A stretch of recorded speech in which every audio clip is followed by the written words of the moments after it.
Welcome to Big Questions Episode 10, Is God a Moral Monster Part 5, Genocide and Ethnic Cleansing. This series of episodes was inspired by the book Is God a Moral Monster by Paul Copan, which goes into this topic in a lot more detail. This is our fifth and final part of this series.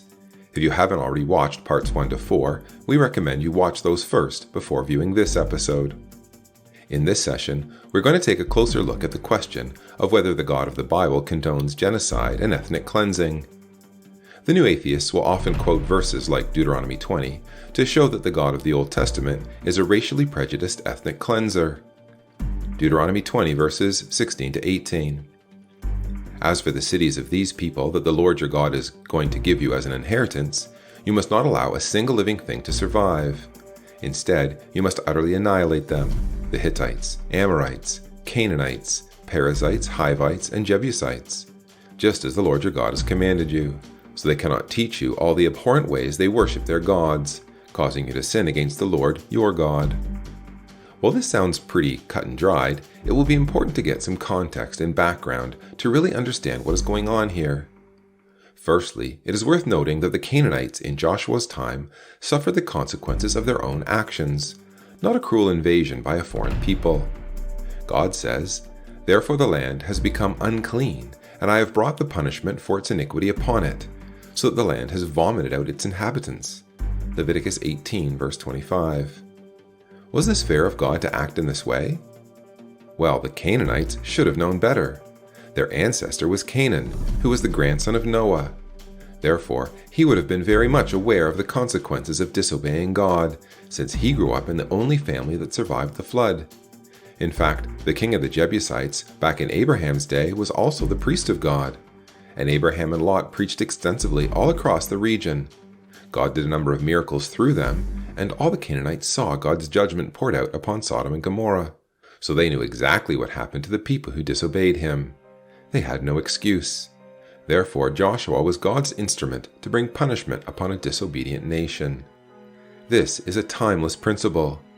Romans 1 verses 18 to 20 says, "For the wrath of God is revealed from heaven against all ungodliness and unrighteousness of people who suppress the truth by their unrighteousness, because what can be known about God is plain to them, because God hath made it plain to them. For since the creation of the world, his invisible attributes, his eternal power and divine nature have been clearly seen, because they are understood through what has been made. So, people are without excuse."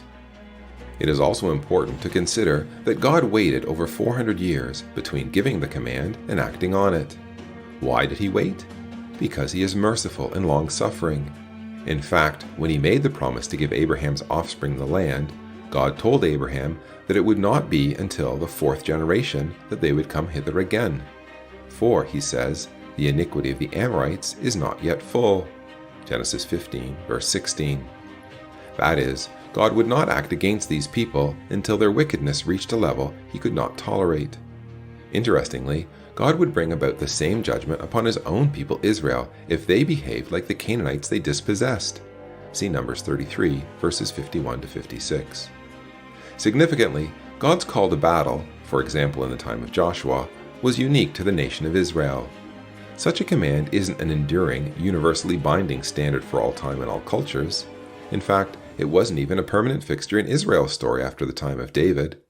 It certainly should never have been used to justify the brutally horrific crusades in the Middle Ages, nor any of the other atrocities that have been done in the name of God.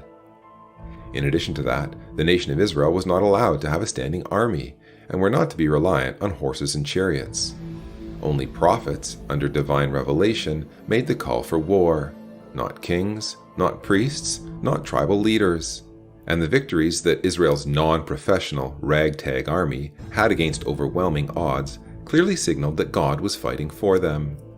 Often priests were involved, praising and worshiping God before, during, and after the battle. When acting in faith, Israel won their battles without any loss of life. God was obviously the one who brought the victory. This does not justify the many holy wars called for throughout history. As one writer said, Yahweh-initiated battles were never intended for non-profit organizations. So, was it xenophobia, ethnic cleansing, Genocide in Joshua's time? No, these are just terms the new atheists use to evoke a strong emotional response from their readers. God always intended to include all nations in his plan of redemption. See Genesis chapter 12, verses 1 to 3. Eventually, God does judge and will judge all those who practice evil and wickedness, Jew or Gentile. The account of Israel inheriting the land was not about race or ethnicity, but about good versus evil. Many non-Jews were incorporated into the family of Israel: Rahab, Uriah the Hittite, Araunah the Jebusite, to name a few. Israel was instructed to care for foreigners, Leviticus 19, verse 34, Deuteronomy 10, verses 18 and 19, and give them full rights in the land, Leviticus 24, verse 22, and Numbers 35, verse 15. Acceptance and inclusion, or rejection and annihilation, depended on whether there was a belief in God or not. It had nothing to do with race, color, or ethnicity. God was concerned about sin and wickedness, not ethnicity. In fact, in the Old Testament, it is obvious that God was opposed to Israel's sin just as much as, if not more than, the sins of the Gentiles. In fact, God used foreign nations to judge Israel. Assyria, Babylon, and Rome were all used to punish Israel and scatter them throughout the globe at various times, as judgment upon Israel for continually rejecting God. While we may be troubled when reading certain Old Testament passages, we can put them into proper perspective by looking at their context and the historical period. The ultimate resolution is found in God's clarifying word and in his Son Jesus, who lived among us, was put to death, and rose again on our behalf. The God whom the new atheists consider a monster is a holy God who we need to revere, but also a loving, self-sacrificing God who invites us to be reconciled to him.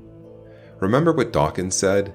The God of the Old Testament is arguably the most unpleasant character in all fiction, jealous and proud of it, a petty, unjust, unforgiving control freak, a vindictive, bloodthirsty ethnic cleanser. Well, I don't believe in the God that Richard Dawkins doesn't believe in. This is the God that I believe in. The Lord, the one who is compassionate and gracious, slow to anger and abounding in mercy and faithfulness, guarding mercy for thousands by forgiving iniquity and transgression and sin, so making innocent, while still visiting the iniquity of fathers and children to the third and fourth of those who hate him. A paraphrase of Exodus 34, verses 5 to 7. Thanks for listening. Please like and subscribe to stay in touch with future videos, or leave us a comment.